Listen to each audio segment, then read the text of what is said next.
Hello everyone, welcome back to my channel. So how are you all and how is the studies going on for MNS 2023 CBT exam? I hope all of you are doing great and are focused on your goal. So today is doubt discussion day and we are going to discuss the most important doubts and the most common that you have commented in the comment section, because I told in earlier videos that I will make a separate video of doubt discussion, because same doubt is sometimes same doubts come from everyone and it is very disturbing to answer all of them the same question, right? So it will be better that I will answer one time and in a single video I will collect some doubts that are common and that are most important, and at that I have not told in earlier videos. So today in this video we are going to discuss every single doubt. Okay, so let's just start. So the very first is, ma'am अगर बीच में course resign किए तो fine भी देने पड़ते हैं? Yes, आप अगर आपने एमएनएस का मतलब आपको सीट मिली है, अभी आपने एमएनएस का सीबीटी दिया, एमएनएस का आपने इंटरव्यू दिया एंड देन आपको अगर सीट भी मिल गई, देखो मान लो कि किसी भी कॉलेज में आपको एमएनएस की सीट मिली, बट आपको जैसे वहाँ पे आप कोई भी प्रॉब्लम की वजह से अगर आप सीट को छोड़ते हैं बीच में, मतलब अपनी कंप्लीट नहीं करते हैं स्टडी जो 4 साल की होती है, तो आपको फ़ाइन देना पड़ता है एंड दैट इज़ 22 लैक्स। तो 22 लैक्स आपको क्या करने पड़ेंगे, पे करने पड़ेंगे, तब आप वो सीट को छोड़ सकते हैं, अदरवाइज़ आप वो सीट नहीं छोड़ सकते हैं। ठीक है, फिर आपको वरना कोई पनिशमेंट वगैरह उनके अकॉर्डिंग जो होती होगी इंडियन आर्मी के अकॉर्डिंग, वो आपको देनी पड़ेंगे, बिकॉज जब आप एडमिशन देने जाते हो तब आपको वो एक बॉन्ड साइन करवाते हैं कि आपको ये बॉन्ड साइन करना है और आपके सारे डॉक्यूमेंट्स भी वहीं पर होते हैं। तो जब तक आप पे नहीं करोगे, जब तक ना तो वो आपको डॉक्यूमेंट्स वगैरह देंगे और उनके अकॉर्डिंग कोई पनिशमेंट होगी वो भी आपको मिलेगी अगर आप 22 लैक्स पे नहीं करोगे तो। एंड द सेकंड इज़, दीदी कोई क्राइटेरिया भी होता है सीबीटी के इंटरव्यू में जाने के लिए? तो सीबीटी के इंटरव्यू में जाने के लिए ना आपको कट ऑफ मार्क्स को, मतलब वो एक कट ऑफ मार्क्स फिक्स करते हैं, जैसे लास्ट ईयर फर्स्ट राउंड के लिए 400 प्लस था, ठीक है, फिर वेटिंग लिस्ट वालों के लिए 360 प्लस था एंड देन SC ST और NCC वालों के लिए तो 200 प्लस था।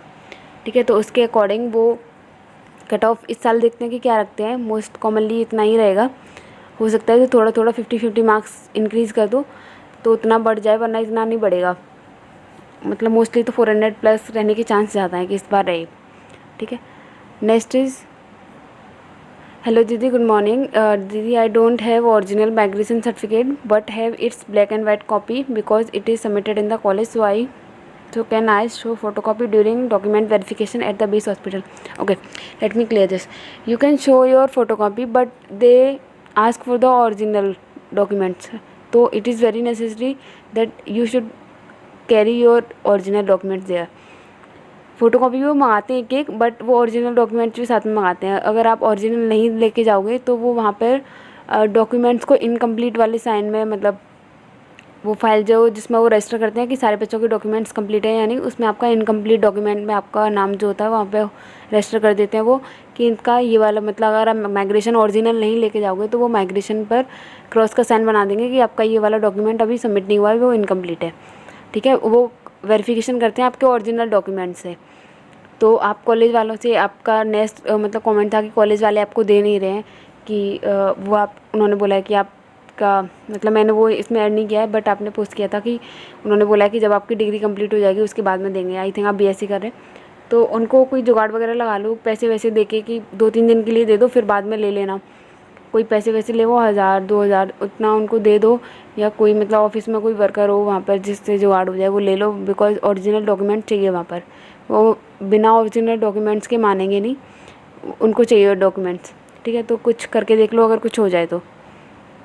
नेक्स्ट इज, दी फॉर्म में OBC कैटेगरी का ऑप्शन नहीं था, देन जनरल ही भर दी, कोई दिक्कत होगी क्या? And is there any reservation for EWS? तो इन दोनों का ना ये सेम ही आंसर है कि OBC, जनरल और EWS के लिए कोई रिजर्वेशन नहीं होता है MNS के अंदर, इसलिए सिर्फ वहाँ पे वो कॉमनली जनरल का ऑप्शन देते हैं। SC ST और NCC कैंडिडेट्स के लिए रिजर्वेशन होता है।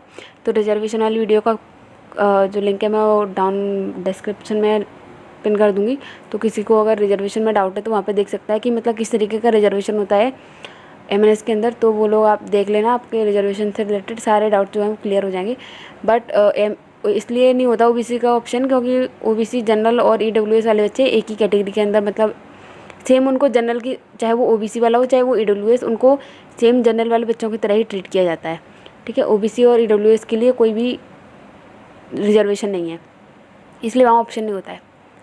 नेक्स्ट इज़ मैम 344 वाले कैंडिडेट को शॉर्ट लिस्ट किया जाएगा। वो आपकी कैटेगरी पर डिपेंड करता है कि आपकी कैटेगरी क्या है, जनरल है, SC/ST है, या फिर आप NCC के कैंडिडेट्स हैं। NCC या फिर SC/ST के कैंडिडेट अगर आप हैं तो आपके पास चांस हैं कि आपको मतलब वो बुलाएं। बट अगर आप जनरल, OBC या EWS के कैंडिडेट हैं तो नहीं है, बिकॉज पिछले साल उन्होंने नहीं बुलाया था किसी भी कैंडिडेट को। लास्ट OBC, जनरल और EWS की जो लास्ट कट ऑफ थी वो उन्होंने 360 प्लस रखी थी। ठीक है, तो आपकी तो 344 हैं, तो बहुत कम चांस है। नेक्स्ट इज़ हाँ चाहिए डॉक्यूमेंट की वीडियो। ओके, डॉक्यूमेंट की वीडियो मैं कल अपलोड कर दूँगी। जितने भी इंपॉर्टेंट डॉक्यूमेंट जो आपको वहाँ पर लेके जाने हैं वो सारे ही डॉक्यूमेंट्स मतलब मैंने बना लिए है, बट मेरे को लगा कि अभी डाउट वाला कर देती हूँ, बिकॉज बच्चे पैनिक हो जाते हैं अगर डाउट वाली वीडियो अपलोड ना करो तो, या डाउट उनके क्लियर नहीं होते हैं तो, इसलिए वो वाली वीडियो मैं कल अपलोड करूँगी। वीडियो मैंने बना ली है मतलब सारी, बस अपलोड करना बाकी है। Next is when will short list come, मतलब मैन शॉर्ट लिस्टेड की लिस्ट कब आई। इसका सेम ही है, मेरे को लग रहा है कि अभी MABS की काउंसलिंग चल रही है ना, तो इसकी जो फर्स्ट राउंड की लिस्ट है वो आने वाली है अलॉटमेंट की। आई थिंक 1 अक्टूबर को आ रही है या फिर 29 जुलाई को आ रही है। हाँ, आई थिंक 29 जुलाई को ही आ रही है वो लिस्ट। तो उसके बाद में शायद वो दे दें, जैसे ही काउंसलिंग कंप्लीट होती जाएगी वो दे देंगे, बिकॉज इसमें ना नीट वाले बच्चे हैं, तो फिर बाद में जब वो मेरिट लिस्ट निकालते हैं तो वहाँ से बहुत सारे बच्चे रिपोर्ट करने नहीं जाते हैं, तो फिर उनको 2-3 मेरिट लिस्ट निकालनी पड़ती हैं, शायद इसलिए लेट हो रहा होगा उनका। आ जाएगी बट ज़्यादा लेट नहीं होने वाला है, मैक्सिमम 1 वीक के अंदर ही आ जाएगी। Next is ma'am can you please tell me the minimum marks on which student get a interview call. मैंने अभी बताया कि जनरल OBC और EWS minimum 400 plus, and SC/ST और NCC वाले कैंडिडेट मिनिमम 200 प्लस। तो ये था। मैम मेरे डोमिसाइल और आधार कार्ड में एड्रेस अलग है, कोई प्रॉब्लम तो नहीं होगी। आप आधार कार्ड में करेक्शन करा लो, डोमिसाइल तो मतलब एक ही बार बनता है, राइट। तो आप आधार कार्ड में करेक्शन करा लो, सेम ही होना चाहिए, और वो करेक्शन ऐसा कराना कि आपके मार्कशीट से भी मैच करे। तो आपके सारे डॉक्यूमेंट्स में सेम इन्फॉर्मेशन होनी चाहिए, मैं बार बार बोल रही हूँ। वो वहाँ पर जब चेक करेंगे ना तो वो सिंगल डिटेल तक चेक करते हैं, name, father's name, mother's name, आपका एड्रेस, वो सारे के सारे डॉक्यूमेंट्स में सारी इन्फॉर्मेशन सेम चेक करेंगे, तो सेम होनी चाहिए। वरना वो आधार कार्ड में फिर खुद ही आपको वो बोल देंगे कि आप करेक्शन करा लो। इससे बेटर है कि आप पहले से ही करेक्शन करा लो। 15-20 दिन लगते हैं, आई थिंक इतना ही टाइम बचाया है मैंने इसकी CBT इंटरव्यू में। तो आप अभी से कराओगे तो जब आपको इंटरव्यू के लिए बुलाएंगे तब तक आपका शायद वेरिफिकेशन हो भी चुका होगा। तो 1-2 दिन में जाकर जो जन सेवा केंद्र होता है उस पर चले जाओ और वहाँ से आपका करेक्शन कर देंगे वो लोग। So these were the common doubts that I have cleared. I hope this is helpful now, and if you have any further doubt then let me know in the comment section. I have put some common doubts that were very common, मतलब कुछ लोगों ने same ही doubts किए थे तो मैंने एक put कर लिया वहाँ से। तो ये सारे इंपॉर्टेंट डाउट्स लगे जो मैंने सोचा कि अभी क्लियर कर दी। So these were the common doubts that I have cleared. I hope this is the helpful video now, and documents का वीडियो मैं कल अपलोड कर दूँगी।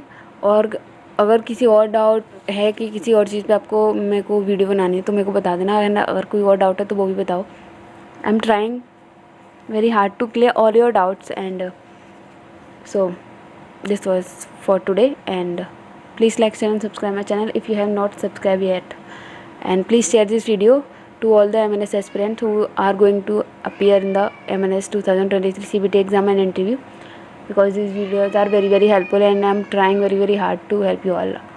So thank you for watching this video, and please like, share and subscribe my channel.